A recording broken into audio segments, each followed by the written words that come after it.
Pai, do Filho e do Espírito Santo. É o seguinte, né? Para dar uma sequência a essa nova religião que o Concílio Vaticano II, né, tinha feito, o Concílio terminou, a última sessão foi em 1965, né? E a gente vai ver a partir daí os papas, né, do Concílio Vaticano II, começando com o Paulo VI, né? Lembrando que o João XXIII faz a abertura do concílio e ele vai morrer durante o concílio. Agora, os papas que vão realmente implementar essa nova religião vão ser o Paulo VI, o primeiro, depois o João Paulo I, que vai ter, né, uma duração muito breve, vai ser apenas 33 dias de pontificado, e principalmente o João Paulo II, né? E depois o Ratzinger, o Bento XVI, e hoje, né, o Papa Francisco. A gente vai falar um pouquinho de cada um deles. Então hoje a gente vai começar a falar do Paulo VI, Papa Paulo VI. E a gente vai entender que para dar sequência a essa nova religião, eles precisavam fazer grandes gestos, gestos espetaculares. Porque diz a filosofia, né, que o agir segue o ser. Então, a essência está no ser e você vai agir conforme essa essência. Então, se a essência é essa nova religião, a ação vai ser em função dessa nova religião. E eles vão externar isso a partir desses grandes gestos, né? Então, começando pelo Paulo VI. Fiz aqui uma pequena lista, né? Primeiro deles, né? Ainda durante o concílio, ou seja, antes da terceira sessão do concílio, o Paulo VI vai a Jerusalém. Primeiro Papa da história a fazer isso. A Jerusalém, lembrando aqui que a Jerusalém que, né, já estava dentro, né, do Estado de Israel. O Vaticano ainda não tinha reconhecido o Estado de Israel. Vai reconhecer só com João Paulo II, né, em 93. Mas, antes de terminar o concílio, Paulo VI já faz uma visita oficial a Jerusalém, né? Nessa visita, ele não vai ao chamado Muro das Lamentações. Ele faz uma visita um pouco mais discreta, ele não vai se dar ainda isso, né, como a gente vai ver com os outros. Os outros vão fazer isso, né? O Paulo VI não vai ao Muro das Lamentações, né? Mas ele vai ter encontros com os rabinos, né? E a gente vai ver que isso vai ser muito significativo. Então, ainda durante o concílio, ele vai a Jerusalém. Observa que logo depois disso, né, ou seja, ele vai no início do ano de 64 e no final do ano de 64, observa bem, essas datas aqui são importantes, né? Ele vai depor a tiara. Então, a tiara papal era a coroa do sumo pontífice. Então, todo papa, né, quando ele era eleito papa, tinha uma cerimônia dessa coroação. Então, essa coroação era representada pelas, né, são as três coroas, né? É o poder temporal, né, que representa, né, o poder temporal aqui, o poder espiritual por cima, o poder da igreja e o poder de Deus, né, que é de onde vem a fonte de todo o poder, né? A coroa a tiara papal do Paulo VI já era bem feia, já era bem modernosa, já tinha esses traços modernosos já, né? E aí ele faz assim, uma coisa surpreendente, um grande gesto, né? Ele vai lá na Basílica de São Pedro, numa cerimônia, e aí ele pega a tiara, tira da cabeça e põe lá no altar, né? E depois ele vai dizer que aquilo ali foi porque é a igreja dos pobres, então tem que dar, porque a tiara tinha pedras preciosas e tal, né? E aquilo seria para os pobres. Mas acontece que esse gesto, né, da deposição da tiara, no primeiro momento, parecia ser um gesto de humildade, né? Até que o Congar, o I.V. Congar, né, aquele traidor que vai na sinagoga de Estrasburgo e gostava de fazer xixi lá no Santo Ofício, né, nas paredes do Santo Ofício, ele que vai dizer, bom, se ele tirou a tiara papal, né, para dar aos pobres, isso ainda não é o suficiente. O suficiente vai ser quando eles tirarem, né, não a tiara papal, mas a tiara papal. Isso quer dizer o quê? Né? Que é não ter mais isso, né? Do Papa usar essa coroa, né? E a gente vai ver que vai ser exatamente isso que vai acontecer.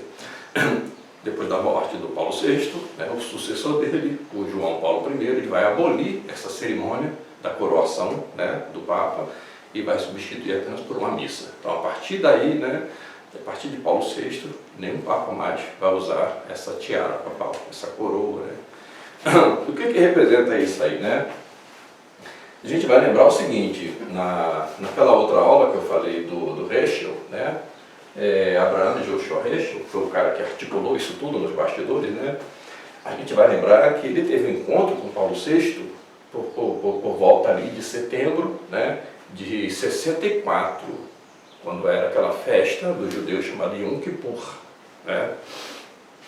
Observa que logo depois disso, olha, o encontro com Heschel no Vaticano foi em setembro de 64 e em novembro ele depõe a tiara papal. O que a gente pode pensar disso? Né? Qual é a reflexão que a gente pode fazer disso? Ora, lembrem vocês que os judeus, de modo geral, estavam um pouco preocupados com essa ação do Abraham Heschel de ir ter esse encontro com o Papa, justamente nessa época dessa festividade do Yom Kippur, que é uma festividade muito importante para eles.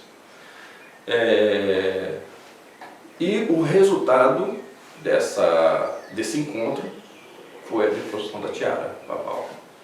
Então a gente pode fazer uma analogia com Ruth, Judite, né, que vai cortar a cabeça do rei Holofernes. Ou seja, ela, né, vai secretamente ao acampamento dos inimigos,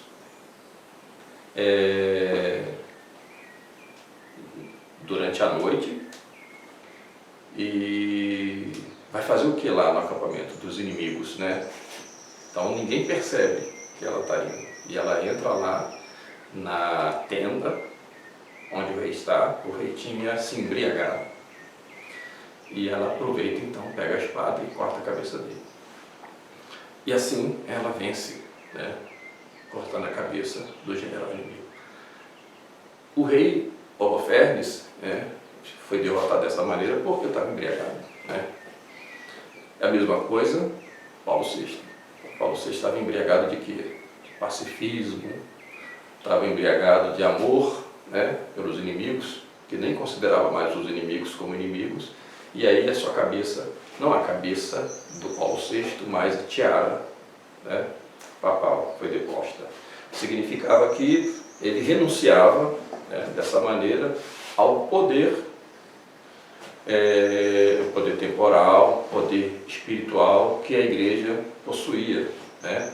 E isso daqui, a gente pode dizer que é claramente a renúncia, ou então a expulsão de Jesus Cristo como rei do mundo. Né? Jesus Cristo agora não é mais o rei. Observa como isso é grave. Né?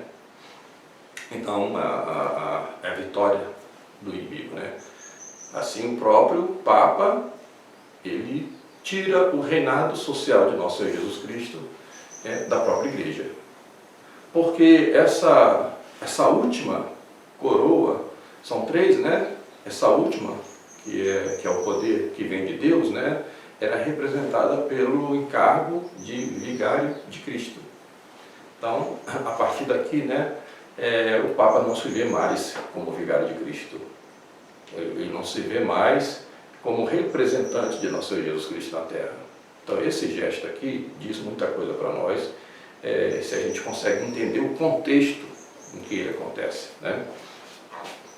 E é justamente, né, por conta disso que o Paulo VI vai passar a usar, né, o Yoshem, que era usado pelo sumo sacerdote de Israel, né, até a época do Segundo Templo, que também é chamado peitoral do juiz. Esse peitoral do juiz é composto de 12 pedras, representando as 12 tribos de Israel, 12 pedras preciosas. Né?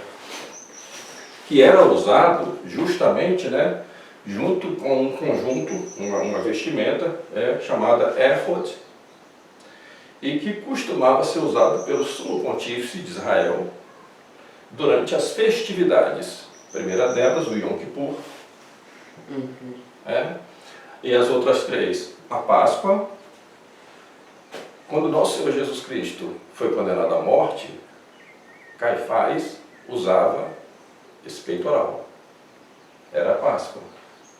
Também era usado na época do Pentecostes, né? Não o nosso Pentecostes, mas o Pentecostes deles, né? Chamado Shavu, e tabernáculos chamados Sukkot. E esse peitoral era usado justamente para celebrar uma vitória numa batalha.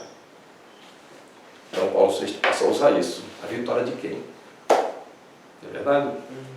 Não faz sentido ele ter deposto a tiara da Paulo com um ato de humildade, não querendo que Deus respeite um negócio que às vezes valia mais. É claro que não foi. Foi um gesto espetacular para chamar a atenção da imprensa e mostrar para o mundo todo.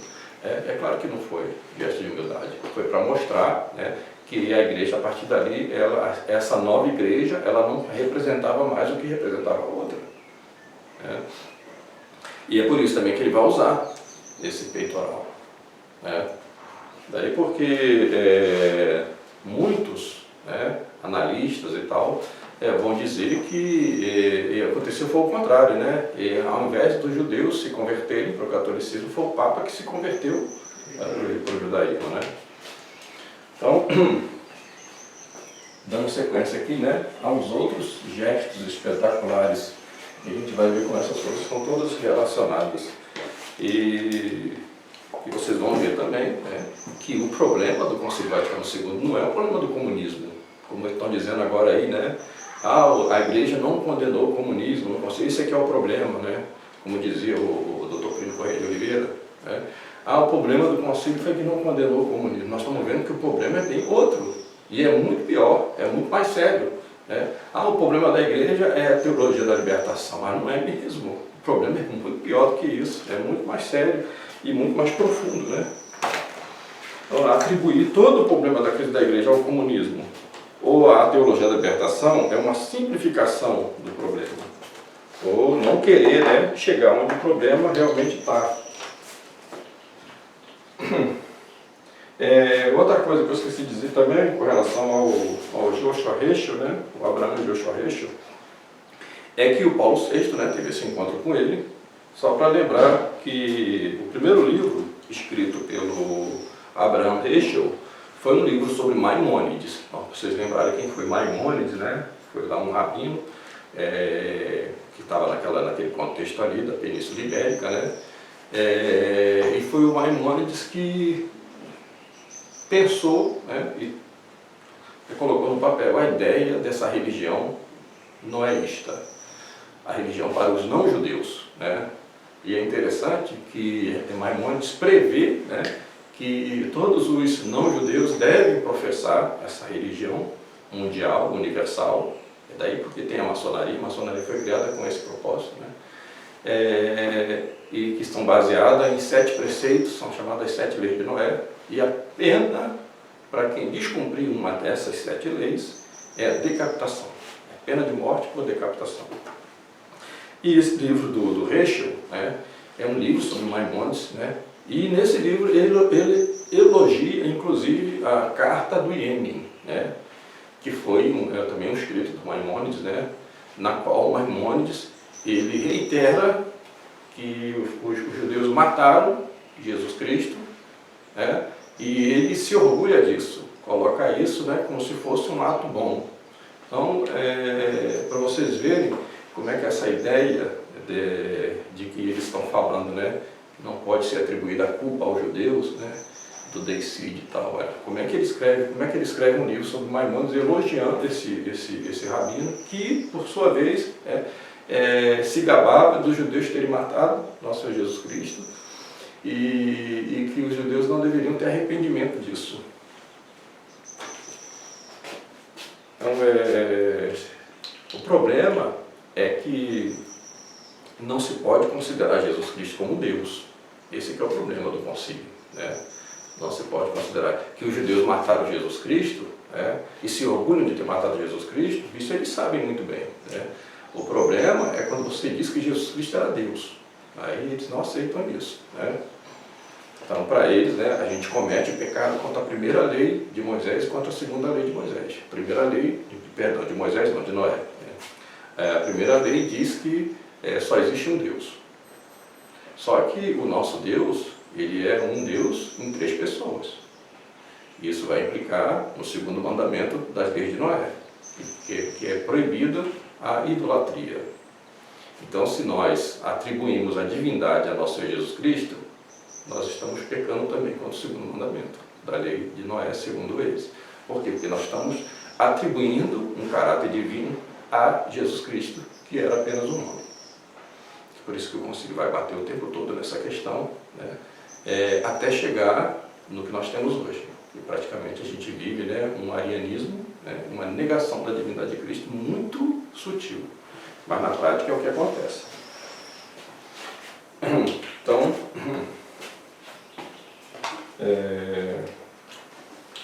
em 1967,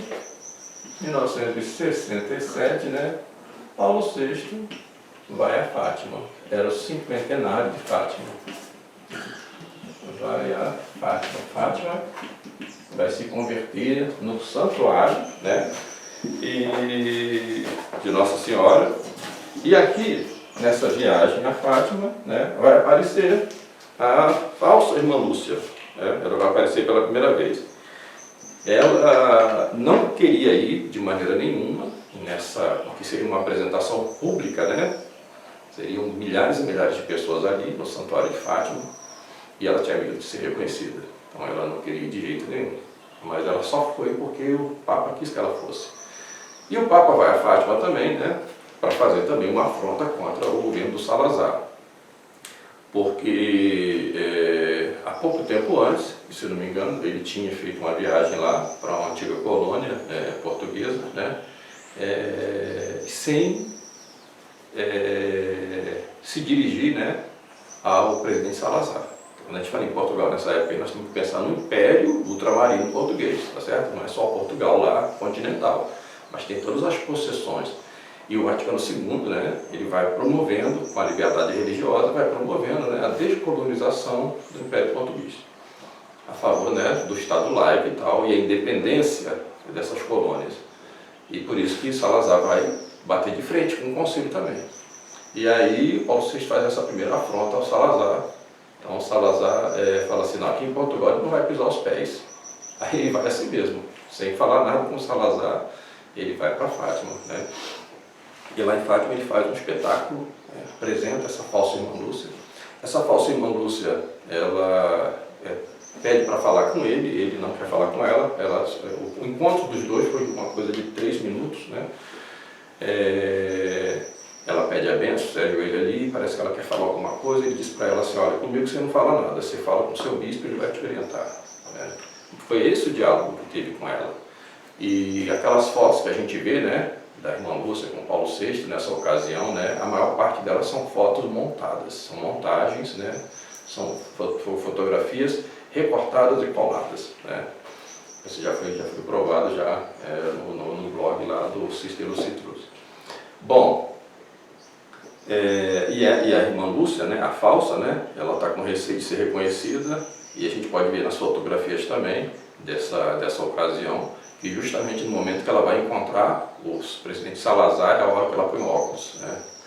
Ela está sem óculos o tempo todo, mas quando ela vai encontrar o Salazar, ela fica com muito medo de ser reconhecida, então ela põe aquele óculos como de garrafa, para poder montar um disfarce. E desaparece da história. Ela só vai reaparecer de novo em 1981. Porque a grande estrela dessa encenação em Fátima, em 67, era a nova religião do Concílio Vaticano II. Tanto que o Papa Paulo VI não vai rezar nenhuma Ave Maria, e não vai fazer nenhuma visita ao local da aparição dos anjos, ele não vai em Ajustrel. E o sermão dele, o discurso, pode-se dizer assim também, é todo voltado para a paz mundial e para o ecumenismo. Então aqui nessa ocasião a gente vê muito claro que a nova religião do Vaticano II, né, ela se apropria da mensagem de Fátima para poder transmitir uma mensagem de paz para o mundo, baseado, né, no irenismo de Erasmo de Roterdã, ou seja, as religiões todas precisam se unir buscando um bem maior, que é a paz mundial. Não a verdade da revelação, mas essa paz mundial baseada nessa... Né? Isso é chamada fraternidade universal da maçonaria, também é chamado também de noeísmo, né? Lá do Maimônides, né? E do Rabino Elia Ben Amosé, lá do século XIX, que propõe isso exatamente, né? No seu livro Israel e a Humanidade. Então a gente vê aqui condensado essa ideia de se usar Fátima com esse propósito de promover, né, essa religião universal. Então quando a gente vê o João Paulo II fazer lá em Assis esse encontro interreligioso, né, a sementinha já tinha sido plantada, né, bem antes disso.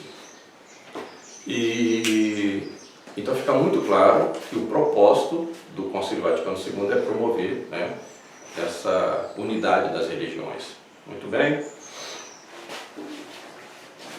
E é por isso que o Paulo VI, ele vai, né, fazer a sua visita à ONU também, né? A visita à ONU é antes da visita à Fátima, 1965, né? Paulo VI vai à ONU, Nova York. Ó, vou botar vai à ONU aqui, porque tá parecendo que vaiou a ONU, né? Não vaiou a ONU, ele aplaudiu a ONU. Foi a ONU. Paulo VI foi. Vamos botar primeiro passado aqui. Foi a Fátima. Foi a ONU, né? Nessa visita à ONU, o Paulo VI foi fazer o que na ONU, meu Deus do céu, né? Ele foi dizer o seguinte, olha, como a nossa nova religião, ele não disse dessas palavras, né, mas é o que se subentende, né? Como essa nova religião ela está a serviço da paz mundial, quem deve promover a paz mundial efetivamente entre as nações é a ONU, a Organização das Nações Unidas. E nós, como representantes dessa igreja, né, que quer a paz mundial, nos colocamos a serviço da ONU. Então ele foi lá para a ONU para passar, né, essa função que era da igreja, certo? Porque só pode haver paz no mundo quando nosso Senhor Jesus Cristo é Rei das nações. Enquanto nosso Senhor Jesus Cristo não for o Rei das nações, não vai haver paz no mundo, entende? É claro que o mundo vai ser sempre conflituoso por causa dessa questão do pecado original, né? E de Satanás ser o príncipe desse mundo. Mas a melhor maneira de você ter um equilíbrio no mundo é Cristo Rei, né? É a doutrina da Quas Primas do Papa Pio XI, né? Ou seja, Cristo é Rei das nações de fato, certo? Aí quando Paulo VI tira a tiara e vai à ONU depois, né? Ele fala assim, Cristo não é rei de nada, né? É a ONU que vai estabelecer a paz mundial, né? E é por isso que depois ele vai numa sala que tem lá na ONU, né, que tem um monumento, né, a um Deus desconhecido, a um Deus, né, que é o Deus ecumênico, entendeu? É o Deus de todas as religiões, né? Mas não é lógico, né? É um ídolo, né? Não tem nada de Deus ali, né? É o Deus, né, de todas as religiões, de todas as falsas religiões, né? Então tem um monumento lá modernoso, né? Não tem forma de nada, né? Essas coisas da arte moderna, né? E ele vai lá, fica lá em oração naquele... Então, é por isso que tem o filme, né? A Semente do Diabo, né? Aqui no Brasil foi chamado O Bebê de Rosemary, né? É um filme de terror feito pelo Roman Polanski, nesse período aí.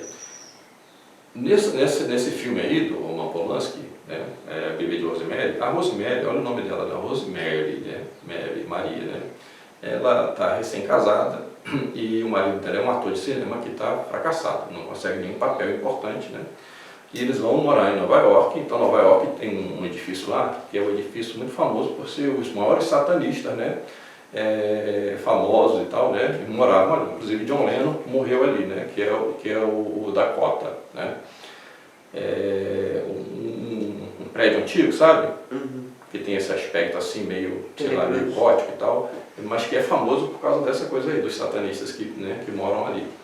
É muito prestigioso, o Dakota.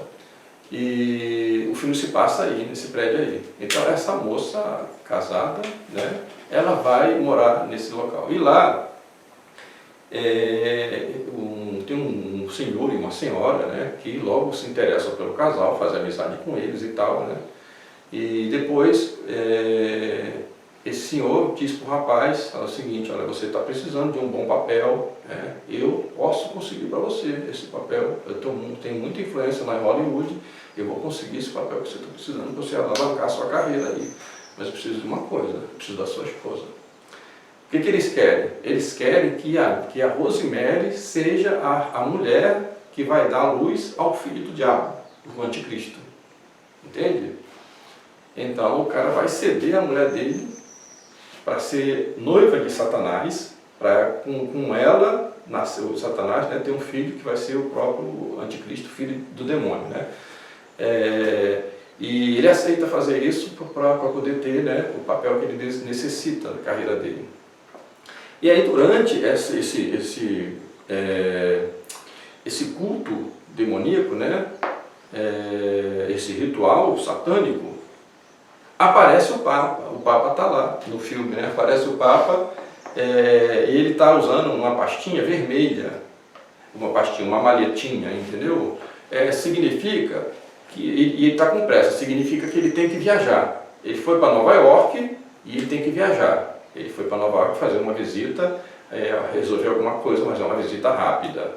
E essa maleta vermelha dele representa o Paulo VI aí no filme. Por quê? Porque o Paulo VI usava sapato vermelho. O Paulo VI era um papa que usava sapatinho vermelho.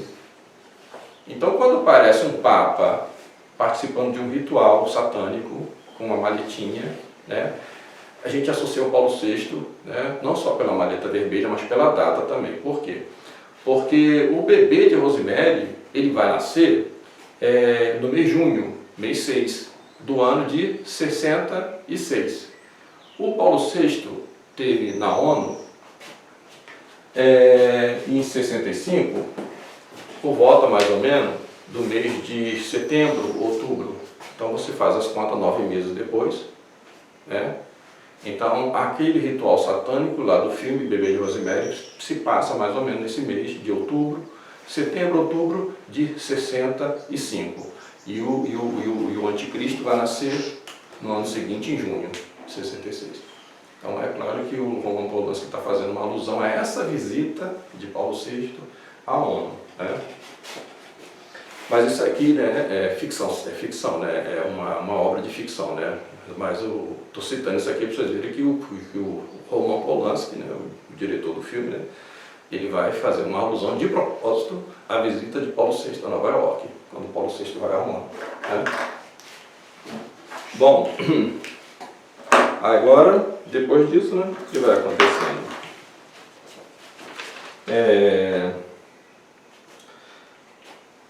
1968, né, Paulo VI vai alterar, né, ele alterou o rito de ordenação.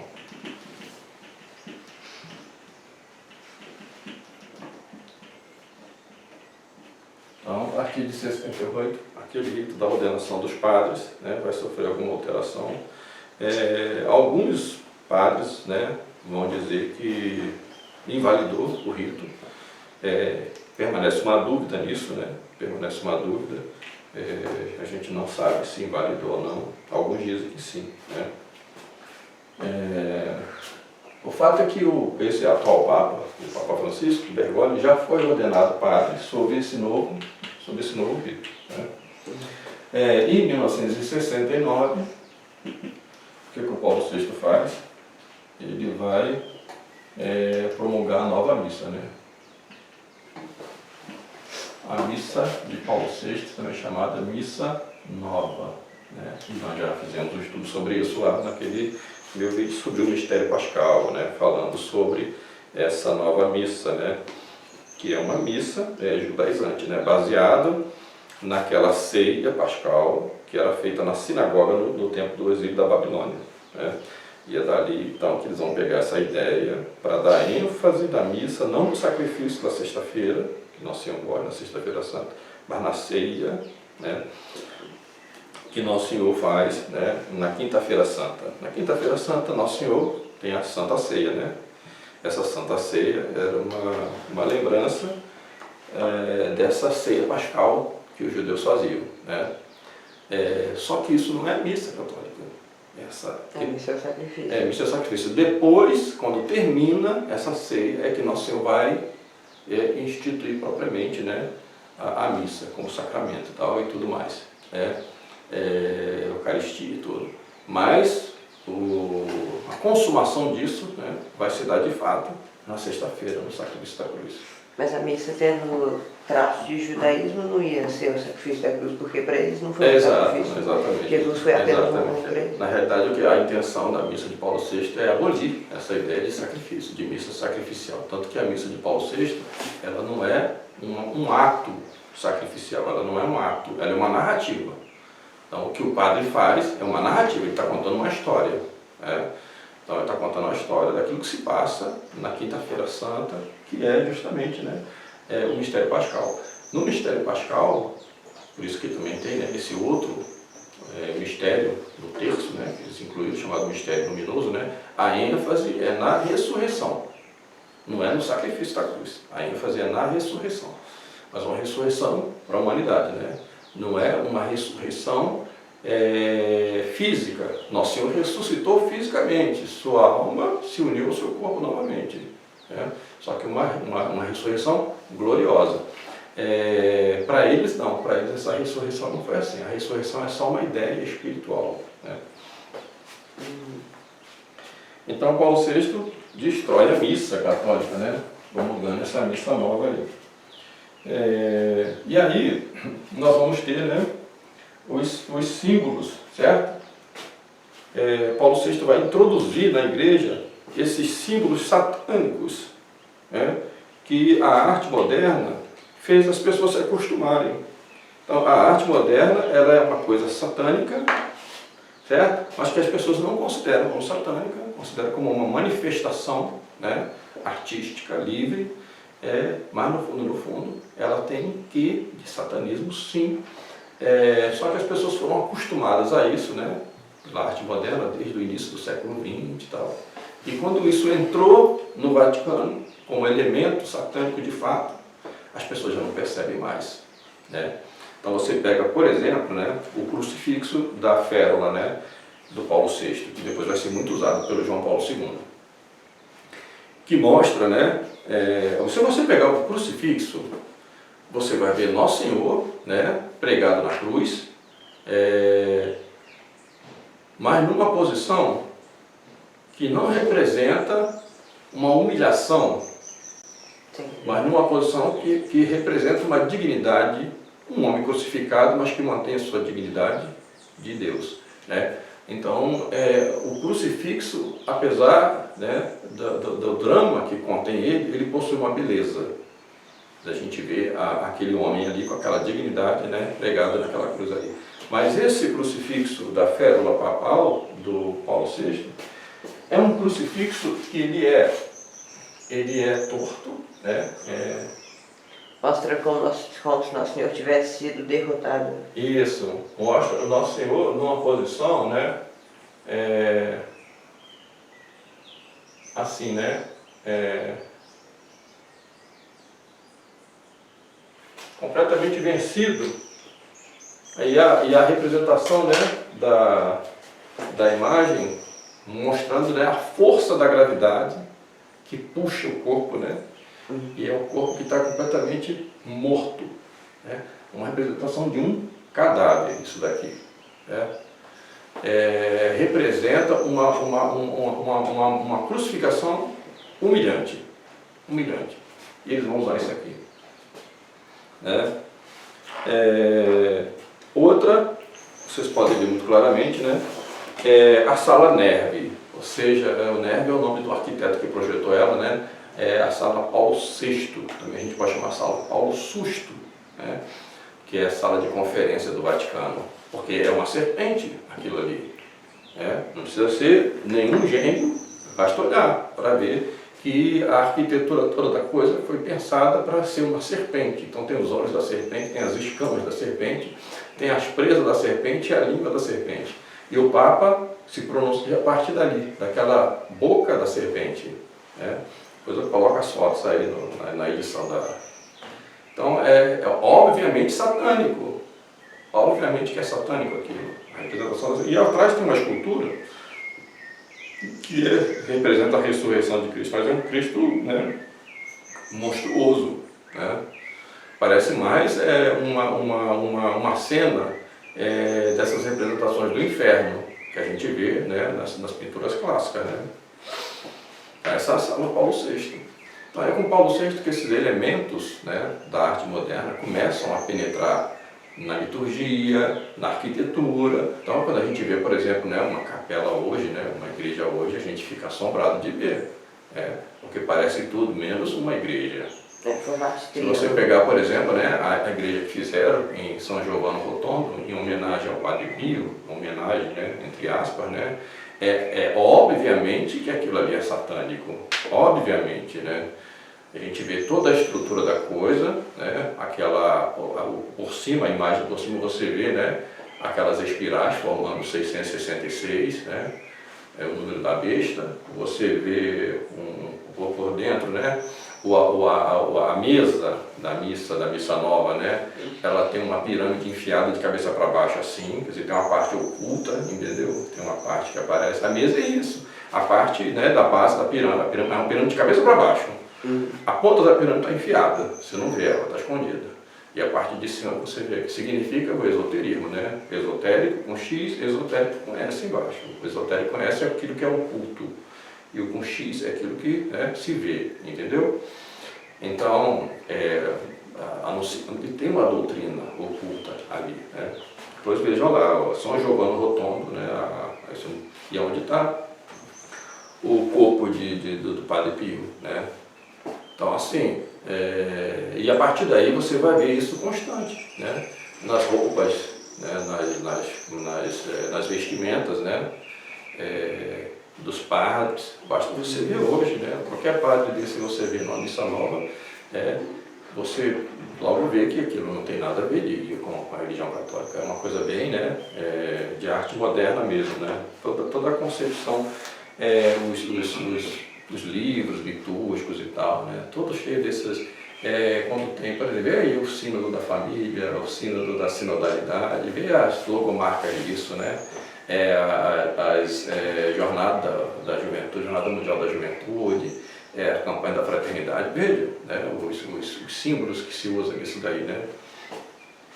Então a gente vai ver que foi com Paulo VI, a igreja antigamente não era essa, né, a imagem, né, da igreja, né? Então, porque todos esses, né, esses acontecimentos do Vaticano II, quando a gente relaciona isso tudo e entende isso de um ponto de vista mais abrangente, né, o impacto disso tudo, a gente percebe que o problema é muito mais profundo do que o que está sendo dito aí, que o problema é a questão do comunismo que entrou, né, a mentalidade comunista e tal. Não, é o satanismo mesmo que entrou, né. Aquela história que o Malak Marte conta no livro dele, a casa varrida pelos ventos, né?